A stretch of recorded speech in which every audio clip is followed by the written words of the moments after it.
بیٹا یزید آیا تو وہ ایک دن کہنے لگا کون کہتا ہے کہ بادشاہوں کی زندگی مزے کی نہیں ہوتی اور وہ اپنی مرضی کی زندگی گزار نہیں سکتے. میں آج کا دن مزے سے گزاروں گا اور اپنی مرضی سے گزاروں گا. اور حکم دیا کہ محل کے دروازے سب بند کر دو اور مجھے کوئی خبر نہ سنائی جائے، حکومت کی، بغاوت کی، کسی چیز کی مجھے کوئی خبر نہ سنائی جائے. اور اس کی ایک باندھی تھی حبابہ، وہ بہت حسین تھی، تو اس کو وہ لے کر اپنے محل میں بیٹھ گیا کہ آج کا دن میں حبابہ کے ساتھ مستی کروں گا.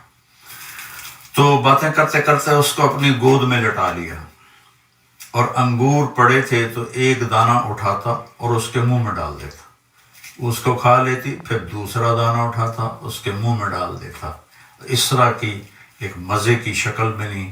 پھر ایک دانہ اٹھا کر اس کے منہ میں ڈالا تو اس کے حلق کے اندر جا کے پھنس گیا، تو اس کا کھانسی، سانس کھڑا، وہ دانہ نہیں نکلا، اور یہاں تک کہ وہ اس کے سامنے تڑپ تڑپ کے مر گئی. اور اس کا مرضی سے گزارنے والا دن سب سے زیادہ اس کے لیے خوفناک دن بن گیا.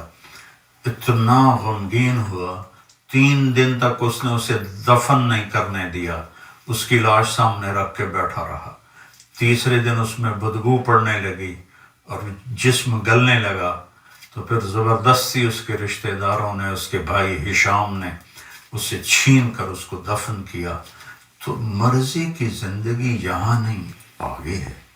جہاں یہ میں آپ کے سامنے آیت پڑھی ہے کہ وہاں موت ختم، بڑھاپا ختم، بیماری ختم، غریبی ختم، فقر ختم، غم ختم، دکھ ختم، ہر قسم کی نیند ختم، نیند بھی نہیں آئے گی، ہمیشہ جاگتے رہیں گے.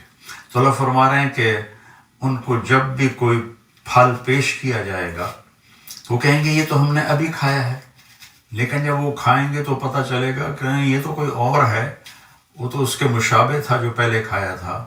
تو اس پر میں آپ کو حدیث سے وضاحت کرتا ہوں کہ حدیث شریف میں اس آیت کے ذیل میں ابن القیم رحمہ اللہ نے ایک حدیث لکھی ہے کہ جنتی بیٹھے ہوں گے میاں بیوی سارے تختوں پر، تو دروازے پر دستک ہوگی اور ایک فرشتہ، نوکر دروازہ کھولے گا تو ایک فرشتہ کھڑا ہوگا تھال لے کر، اور تھال کے اوپر ایسے کپڑا ہوگا. وہ کہے گا اپنے مالک سے اجازت دو، مجھے اللہ نے بھیجا ہے. تو اللہ کی طرف سے آیا ہوا بھی جنتی سے اجازت لے کے اندر داخل ہوگا. یہ عزت و جلال و کمال کی بات. یہاں تو آج بادشاہ ہوتا ہے، کل پھانسی چڑھ جاتا ہے. تاریخ پڑھو کیا حال ہوا لوگوں کا. تو وہ اجازت دے گا تو آ کر اس کے سامنے ایسے تھال پہ رکھے گا، کہا جی یہ اللہ نے آپ کے لیے تحفہ بھیجا ہے. تو جب وہ ایسے اس سے کپڑا اٹھائیں گے تو کہیں گے او بھائی یہ تو ابھی کھایا ہے، یہ تو میری جنت کا پھل ہے، یہ تو میں نے ابھی کھایا ہے. تو وہ فرشتہ کہے گا کہ اللہ تعالیٰ فرما رہے ہیں کہ ذرا ایک ٹکڑا اس میں سے لے کر آپ چکھیں. تو بیگم صاحب بھی بیٹھی ہیں، میاں صاحب بھی بیٹھے ہیں، تو وہ اس کو کاٹنے کی تو ضرورت نہیں پڑے گی، وہ ہاتھ لگائیں گے، وہ کٹ کے ہاتھ میں آ جائے گا، اس کو منہ میں ڈالیں گے. بیگم نے بھی ڈالا، خامن نے بھی ڈالا.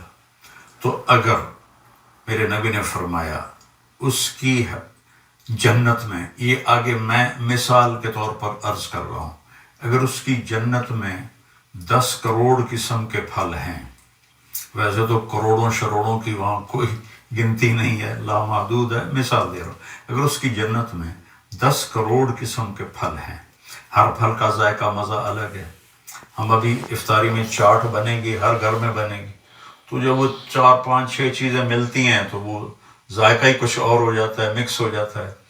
تو جب وہ اس کو منہ میں رکھیں گے تو ان کی جنت میں جتنے پھل ہیں ہر پھل کا ذائقہ الگ الگ الگ اس ایک لقمے میں اللہ انہیں محسوس کروائے گا، اور پھر آواز آئے گی وَأُتُوا بِهِ مُتَشَابِهًا، میرے بندے یہ اس کے مشابہ تھا، یہ وہ نہیں تھا جو تم کہہ رہے تھے۔ اور پھر مزے کی بات اس سے اگلی کہ دنیا کی سب سے بڑی نعمت عورت ہے مادی نعمتوں میں، اور عورت کے لیے سب سے بڑی نعمت مرد ہے مادی نعمتوں میں۔ تو یہاں ہم سب پیشاب پخانے میں بھرے ہوئے ہیں، ہر ایک کے ساتھ پیشاب بھی لگا ہوا ہے، پخانہ بھی لگا ہوا ہے، بیماری بھی لگی ہوئی ہے، موت بھی لگی ہوئی ہے، بڑھاپا بھی لگا ہوا ہے۔ تو وَلَهُمْ فِيهَا أَزْوَاجٌ مُطَهَّرَةٌ، تمہاری بیویاں ہوں گی پاکیزہ، نہ وہاں کوئی حمل ہوگا اور نہ وہاں کوئی ولادت ہوگی، اور نہ بڑھاپا آئے گا، نہ رنگ بدلے گا، نہ روپ بدلے گا، نہ جوانی ڈھلے گی، نہ غم سے پریشانی آئے گی، نہ ڈپریشن ہوگا، نہ انزائٹی ہوگی، خوشیاں خوشیاں پاکیزہ خوشبودار۔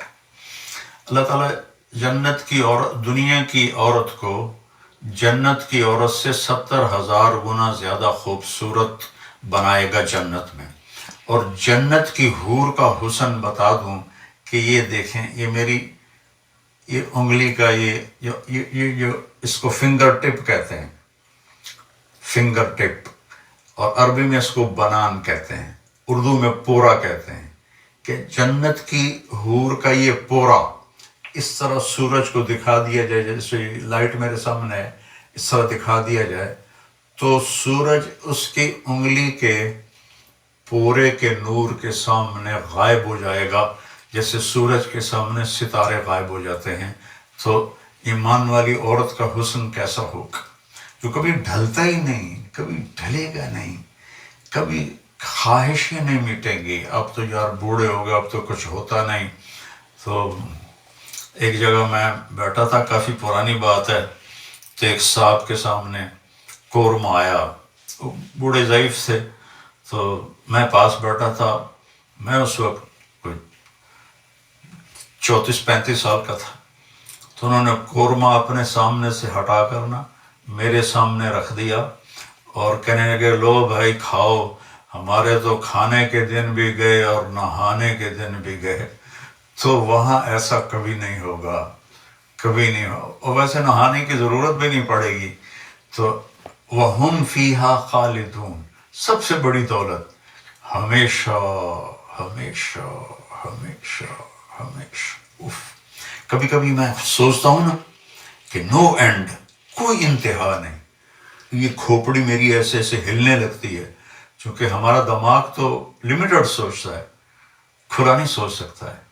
ہم فیہا خالدون، کروڑوں سال کے بعد بھی وقت آف ہو جائے گا، وقت کا سوئچ آف ہو جائے، جیسے معراج پر جاتے ہوئے اللہ نے پوری دنیا میں ٹائم سوئچ آف کر دیا، تو آپ 7 آسمان، جنت، دوزخ، عرش، فرش، لوح، قلم، کرسی اور اللہ تک کا دیدار کر کے آئے اور واپس آئے تو بستر ویسے ہی گرم تھا۔ تو اللہ تعالیٰ وہاں وقت کو آف کر دے گا۔ تو یہ 2 پہلے پارے سے میں نے آیات چنی تھی آپ کی خدمت میں پیش